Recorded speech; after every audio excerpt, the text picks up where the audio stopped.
আর দর্শকদের উদ্দেশ্যে একটাই কথা বলার যে টেস্ট ক্রিকেট হচ্ছে ক্রিকেটের একটা আসল সৌন্দর্য। তো আমাদের উচিত, আইপিএল তো প্রত্যেক বছরই হবে, তো আমাদের আইপিএল এর গন্ডি ছেড়ে বেরিয়ে এসে ইন্ডিয়ান ক্রিকেট টিমকে সাপোর্ট করা উচিত। হ্যাঁ, একদম। আর হার জিত তো থাকবেই সেখানে। এটাই বলবো যে হেরে গেলে যেন আমরা ক্রিটিসাইজ করা না শুরু করি, কারণ আফটার অল এরা আমাদেরই player. First of all, hello Dipan da, welcome to All About sports.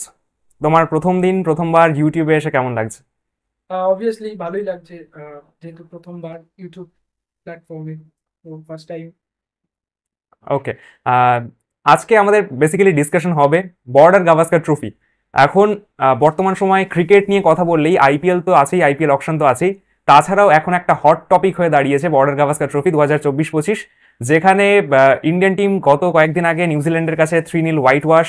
ইন্ডিয়াতে ঘরের মাঠে সত্যি Gautam Gambhir as a new head coach, Rohit শর্মার আনঅ্যাভেলেবিলিটি, জসপ্রীত বুমরার কাঁধে দায়িত্ব এত বড়, একেবারে ট্রানজিশনের মধ্যে দিয়ে যাচ্ছে। তো এই সমস্ত কিছু নিয়ে কথা বলবো, তোমাকে অনেকগুলো কোয়েশ্চেন করবো আমি, এবং তোমার মতামত আমি জানতে চাইবো। প্রথমত, এই কদিন আগে হোয়াইট ওয়াশ হয়ে গেল, এখন বর্ডার গাভাস্কার ট্রফি, কতটা as a Indian cricket team fan কতটা প্রেশার ফিল করছো?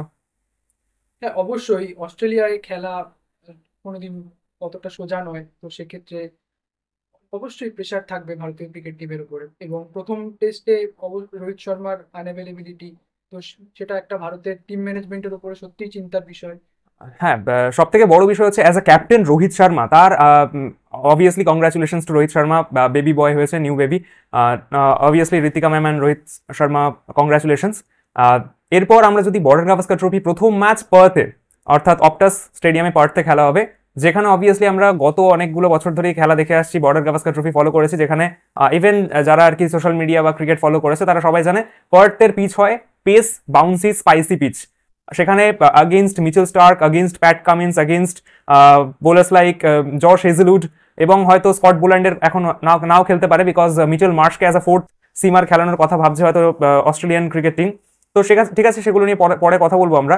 এখন আপাতত আমরা ডিসকাশন করব ইন্ডিয়ার উপরই বেসিক্যালি। তো তোমার মতে একটা ট্রানজিশনের মধ্যে দিয়ে ইন্ডিয়ান টিম যাচ্ছে, গত কয়েকদিন আগে একটা হোয়াইট ওয়াশ হয়ে গেছে নিউজিল্যান্ডের কাছে, এখন অস্ট্রেলিয়াতে গিয়ে 4-0 জিততে হবে ডাব্লিউটিসি ফাইনালে কোয়ালিফাই করতে গেলে।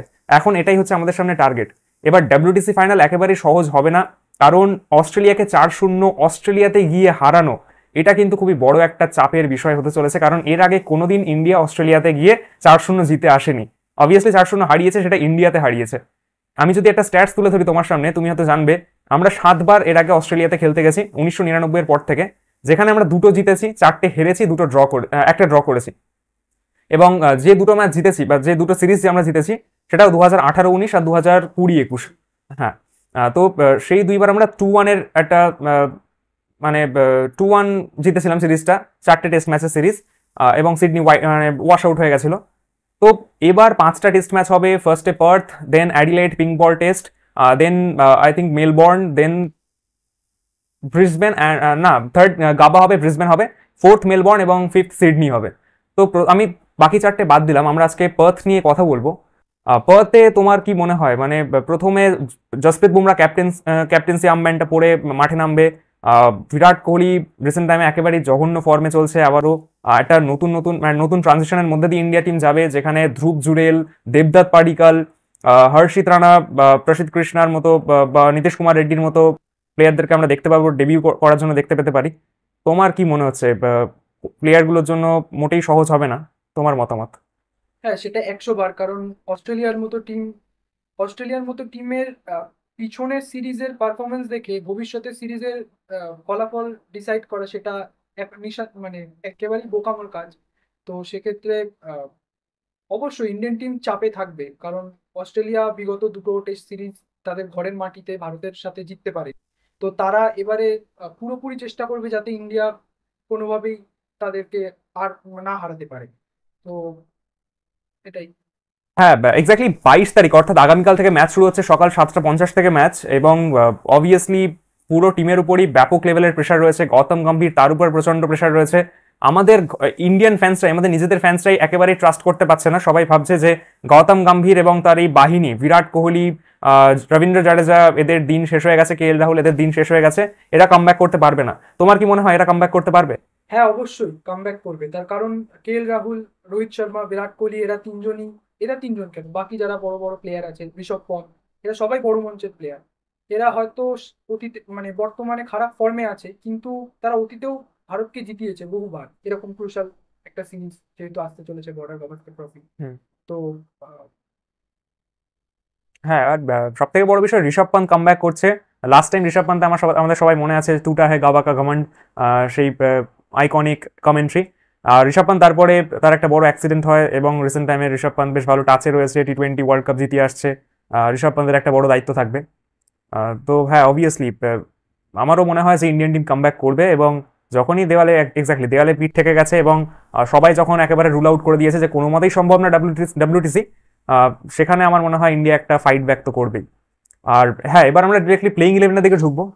তোমার মতে ইন্ডিয়ার প্লেইং ইলেভেন কেমন হতে পারে, যেখানে রোহিত শর্মা রুল আউট হয়ে গেছে প্রথম টেস্টের জন্য, শুভমান গিল 2 সপ্তাহের জন্য আউট হয়ে গেছে, আঙুলে চোট লেগেছে, সরফরাজ খান শোনা যাচ্ছে খুব একটা ম্যাচ ফিট নেই, ওদিকে শামি তো এখনো পর্যন্ত মানে রঞ্জিতে বোলিং করছে, বাট শামি কবে ফিরবে জানা নেই। তোমার মতে এই 4জনকে ছাড়া কেমন প্লেইং ইলেভেন হতে পারে? প্রথম টেস্টের জন্য প্লেইং ইলেভেন এরকম হওয়া উচিত যে 1 নম্বরে KL রাহুল, অথবা KL রাহুলকে সবাই বলছে যে KL রাহুল নাকি মিডিল অর্ডারে ভালো খেলে, তো সেক্ষেত্রে KL রাহুলকে মিডিল অর্ডারেও খেলাতে পারে।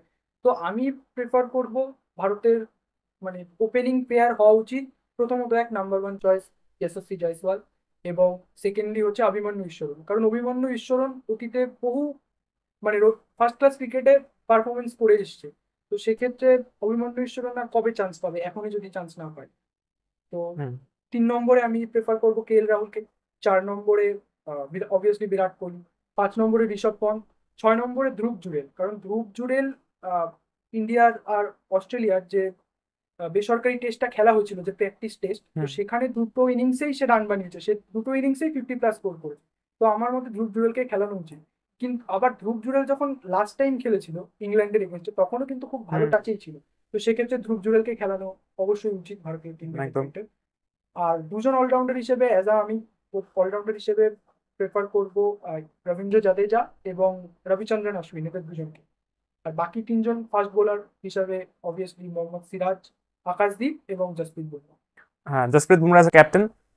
বাট আমি একটু হয়তো ডিফারেন্ট ভাবনা চিন্তা করছি, বিকজ যেটা অস্ট্রেলিয়া করার চেষ্টা করছে, আমি এটা বলছি না যে অস্ট্রেলিয়া করছে বলে আমাদের ইন্ডিয়াকে করতে হবে। অস্ট্রেলিয়া ট্রাই করছে অবভিয়াসলি তাদের fast bowling trio Starc, Cummins and Hazlewood, তার সাথে ফোর্থ পেসার অপশন হিসাবে খেলানোর চেষ্টা করছে মিচেল মার্শকে। এবার ইন্ডিয়া যদি নীতিশ কুমার রেড্ডিকে অ্যাজ এ ডেবিউট্যান্ট অপশন হিসাবে দেখে, তাহলে কি সেটা খুব একটা খারাপ হবে? কারণ জাড্ডুকে যা শোনা যাচ্ছে, জাড্ডু কিন্তু প্র্যাকটিস করছে, এবং প্র্যাকটিসে তাকে কিন্তু বোলিং করতে দেখা যাচ্ছে না, মেইনলি অ্যাজ এ ব্যাটসম্যানে কিন্তু অনেকক্ষণ ধরে ব্যাটিং করতে দেখা গেছে। এবার জাড্ডু যদি খেলে, অবভিয়াসলি জাডেজা বা জাড্ডু ব্যাটিংটা খুবই স্ট্রং এবং বাউন্সি পিচে, পেসি পিচে জাড্ডুর ব্যাটিংটা কাজে আসতে পারে। বাট আমি মনে করি নীতিশ কুমার রেড্ডি হয়তো চান্স পেলেও পেতে পারে। তোমার মতামত? নীতিশ কুমার রেড্ডির প্রথম টেস্টে চান্স পাওয়া, আমি জানি না টিম ম্যানেজমেন্ট কি ভাবছে। তো নীতিশ কুমার রেড্ডিকে প্রথম টেস্টে সুযোগ না দেওয়াই উচিত, তার কারণ যেহেতু প্রথম টেস্ট, আর প্রথম টেস্ট যদি ভারত তার সবচাইতে শক্তিশালী প্লেইং ইলেভেন নিয়ে খেলায়, তো সেক্ষেত্রে অবশ্যই ভারত যদি প্রথম টেস্টটা জিততে পারে তাহলে একটা ফ্লো চলে আসবে। আমার মনে হয় নীতিশ কুমার রেড্ডিকে প্রথম টেস্ট না খেলানোই উচিত। কিন্তু টিম ম্যানেজমেন্ট কি ভাবছে সেটা তো আমি বলতে পারবো না, কারণ প্রথম টেস্ট যদি ভারত তার সবচেয়ে শক্তিশালী প্লেইং ইলেভেন নিয়ে খেলায় তাহলে ভারতের ক্ষেত্রেই সুবিধা হবে, কারণ প্রথম টেস্ট যদি ভারত জিতে যায় তাহলে একটা আলাদাই লেভেলের ফ্লো পেয়ে যাবে, এবং পুরো টুর্নামেন্ট মানে পুরো সিরিজে সেটা কাজে আসবে। তো সেক্ষেত্রে নীতিশ কুমার রেড্ডিকে না খেলানোই উচিত। তো কারণ ধ্রুব জুরেল বহু পারফরমেন্স দিয়ে এসছে আগে ইন্ডিয়ান টিমকে, তো সেক্ষেত্রে ধ্রুব জুরেলকেই চান্স পাওয়া উচিত, ধ্রুব জুরেল।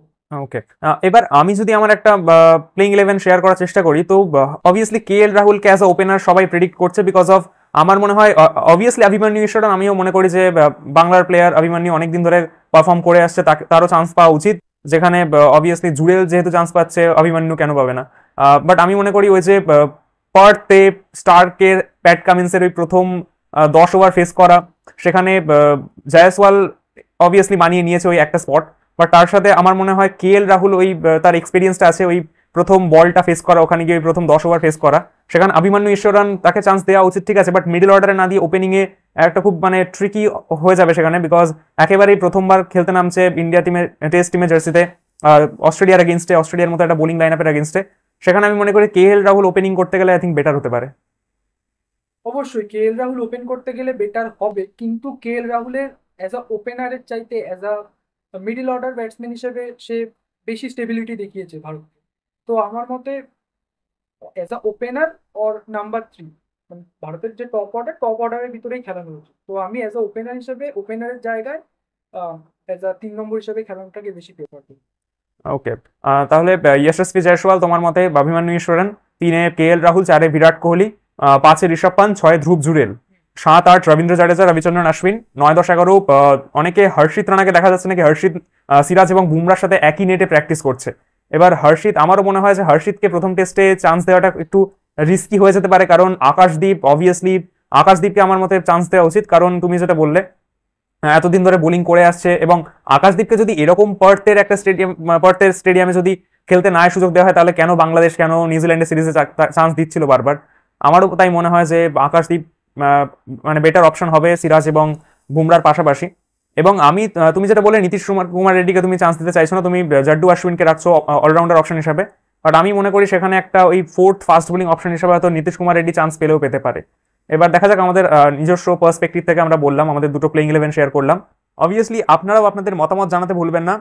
আমরা আমাদের মতো করে কথাগুলো বললাম, ডিসকাশনগুলো করলাম, প্লেইং 11 শেয়ার করলাম। আপনারাও কিন্তু সেম ভাবে কমেন্ট সেকশনে প্লেইং 11 শেয়ার করতে পারেন, আপনাদের মতামত শেয়ার করতে পারেন। বাকি আমরা ইন্ডিয়ান ফ্যান, আমরাও এটাই চাইছি যে সবাই একসাথে মিলে সাপোর্ট করব। 5টা টেস্ট ম্যাচ 4টে জিতে আমরা যেন বর্ডার গাভাস্কার ট্রফিটা জিতে ডব্লিউটিসি আবারও কনজিকিউটিভ থার্ড টাইম যেন ফাইনালে কোয়ালিফাই করতে পারি। গত দুটো ডব্লিউটিসি আমরা হেরেছি, ফাইনালে কোয়ালিফাই করার পর হেরেছি অস্ট্রেলিয়া নিউজিল্যান্ডের কাছে। এবারও চাইছি আবার কোয়ালিফাই করতে এবং আফটার অল জিতে আসতে, কারণ হয়তো এরপরে বিরাট কোহলি, রোহিত শর্মাকে কতটা দেখা যাবে তার কোনো গ্যারান্টি নেই। আর হয়তো বর্ডার গাভাস্কার ট্রফি হেরে গেলে হয়তো তারাই একেবারে জায়গাটা ছেড়ে দিতে চাইবে। তো বাকিটা দেখা যাক, বাকিটা ম্যানেজমেন্টের উপর ডিপেন্ড করছে কাদেরকে খেলাবে না খেলাবে। আর অবভিয়াসলি লাইভ ওয়াচ অলংয়ে জয়েন করতে ভুলবে না। একেবারে 7:30টার সময় লাইভে চলে আসবো আমরা, 22 তারিখ আগামীকাল। লাইভে জয়েন করতে ভুলো না। Thank you everyone. Thank you Dipan da, first time তুমি চ্যানেলে আসলে, এবং তোমার প্রথমত এক্সপিরিয়েন্স কেমন হলো প্রথমবার এসে, এবং দর্শকদের উদ্দেশ্যে তুমি কি বলতে চাইবে? হ্যাঁ, আমি খুব এক্সাইটেড ছিলাম, তো ভালো লাগলো খুব। আর দর্শকদের উদ্দেশ্যে একটাই কথা বলার, যে টেস্ট ক্রিকেট হচ্ছে ক্রিকেটের একটা আসল সৌন্দর্য। তো আমাদের উচিত, আইপিএল তো প্রত্যেক বছরই হবে, তো আমাদের আইপিএল এর গন্ডি ছেড়ে বেরিয়ে এসে ইন্ডিয়ান ক্রিকেট টিমকে সাপোর্ট করা উচিত। কারণ ইন্ডিয়ার একটা খুবই ক্রুশাল সিরিজ আসতে চলেছে। তো সেক্ষেত্রে সেখানে যদি ভালো পারফর্ম না করতে পারে, তাহলে 2025 সালে ডাব্লিউটিসি ফাইনালের টিকিট পাবে না ভারত। তো আমাদের উচিত ভারতের যে ইয়াং জেনারেশনের যে নতুন টিমটা আসতে চলেছে তাকে সাপোর্ট করা উচিত আমাদের সবাই মিলে আছে। হ্যাঁ একদম, আর হার জিত তো থাকবেই সেখানে। এটাই বলবো যে হেরে গেলে যেন আমরা ক্রিটিসাইজ করা না শুরু করি, কারণ আফটারঅল এরা আমাদেরই প্লেয়ার, আমাদের ভারতকে রিপ্রেজেন্ট করছে অস্ট্রেলিয়াতে গিয়ে। সেখানে ওদেরকে ক্রিটিসাইজ করে তো আমাদের আফটারঅল কোনো লাভও নেই, ক্ষতিও নেই। ওদের একটা মানে মেন্টাল প্রেশার আমরা যেন ক্রিয়েট করতে না পারি, ওদেরকে যেন মেন্টালি সাপোর্ট করতে পারি, সোশ্যাল মিডিয়াতে খারাপ খারাপ কথা না বলে, খারাপ ক্রিটিসাইজ না করে, সেটাই আশা করবো, সেটাই যেন আমরা প্রত্যেকটা ফ্যান্স করতে পারি। বাকি দেখা যাক বিজিটিতে কেমন পারফরমেন্স করে, অবশ্যই ফুল সাপোর্ট আছে আমাদের তরফ থেকে। বাকি thank you everyone for joining this video. অসংখ্য ধন্যবাদ। লাইক করবেন, শেয়ার করবেন, কমেন্ট করবেন, এবং আপনাদের মতামত জানাতে ভুলবেন না। Thank you.